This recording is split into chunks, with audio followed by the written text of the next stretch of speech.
कुआडे आसते कौन सब कार्यक्रम हुई सरकार जो जनकल्याणकारी योजना सब अच्छी आम मैंने योग्य हिताधिकारी जो मैंने से पाखरे पहुँचवा को यहाँ प्रयास आम करुचु। आज नियाली जोन एवं माधव जोन को मिसेकरी एटा आज करा जायतिला। आमे आज योजना मुताबक अंत्योदय गृह योजना रे एवं राशन कार्ड आउ एसएचजी माँ भौणी मान को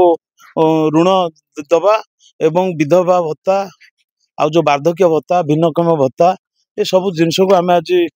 बंटन करिचु। ब्लॉक प्रशासन को जो निर्देश दिया जायतिला जे प्रकृत योग्य हिताधिकारी मान को दिया जिबा पई सेमान तांकर अनुसंधान करी प्रकृत रे योग्य हिताधिकारी जे सेमान को आज एठाकू डाकिथिले तांको आज योजना मुताबक सब जिनस दिया जायछि। आ जो माने रही जायछन्ति जो माने घरु आसी पारुनांती वर्षा दिन अछि धर जणे भिन्नक्षम लोक आसी पारुनी ब्लॉक प्रशासन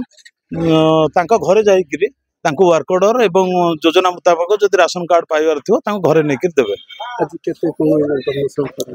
आज 2टा जोन 13 गोटी पंचायत रो प्राय हिताधिकारी आसीथिले जो माने चयन होइतिले आ जो माने आगु ए प्रक्रिया चालुची ये प्रक्रिया हिसाब रे जो माने आगु को पुणी सिलेक्शन होबे सेमानकु भी बंटन करा जिवो आ जो माने रही जायछन तांको घरे नेकी दिया जिवो। बहुत नीडी पर्सन भी अछन्ते माने विधवा भी अछन्ते से माने अंततय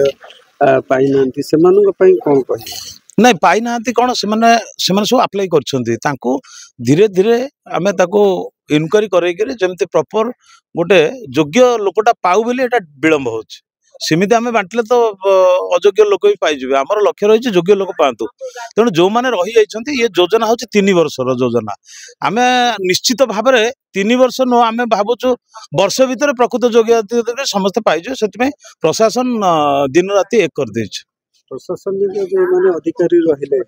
केते सहयोग आपन करछन्ते सहयोग 100% करछन्ते भल से माने परिश्रम भी करछन्ते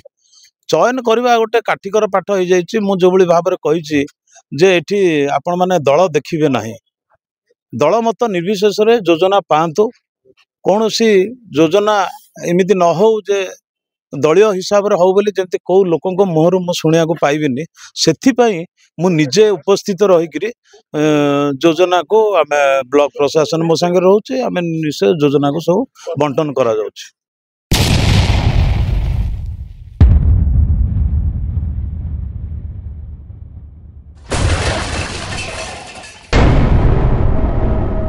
NK Media,